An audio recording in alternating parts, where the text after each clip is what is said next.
Good evening my lovely viewers. তো আজকের যে ফাইনাল খেলাটি অনুষ্ঠিত হয়েছে সেটা হচ্ছে আমাদের পুবরার কালী মন্দিরের সামনে যে গ্রাউন্ড আছে সেখানে।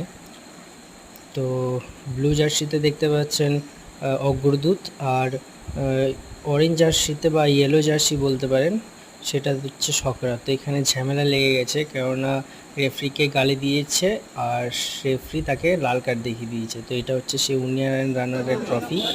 তো খেলাটি ট্রাইব্রেকারের মাধ্যমেই ফলাফল হবে, কে জিতবে কে হারবে চলো দেখা যাক। বাইরে বাইরে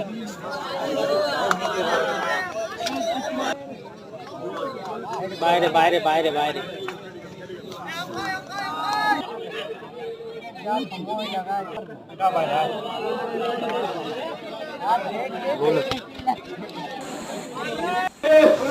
শেষমেশ সকরা হলুদ জার্সি পরে হয়েছিল তারাই উইন হয়েছে, আর ব্লু জার্সি যারা পরেছিল তারা রানার।